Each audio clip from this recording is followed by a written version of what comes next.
হযরত মুহাম্মদ সাল্লাল্লাহু আলাইহি ওয়াসাল্লাম কতটা মহান ছিলেন। নবীজির সাথে ৭০ জন সাহাবী ছিলেন।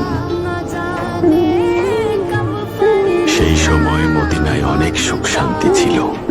হঠাৎ অনেক খারাপ সময় চলে আসে সেখানে। বেহেশতের মতো শহর দোজখ হয়ে গেল। সবখানে তখন আগুন আর আগুন। তখন সেই ৭০ জন সাহাবী বিপদের মুখে পড়েন। কেউ আহত হন, কেউ বা মারা যান, কারণ তাদের জন্যই এই বাঁধ পাতা হয়েছিল। আমাদের নবীজি তখন এই ঘটনার পরে ভীষণ দুঃখ পেয়েছিলেন।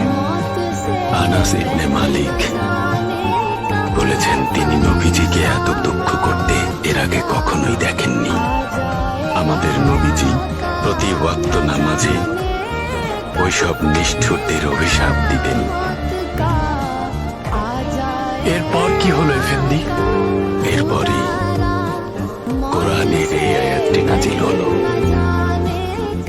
হে মুহাম্মদ, আমি আপনাকে বিশ্ববাসীর জন্য রহমত স্বরূপ প্রেরণ করেছি।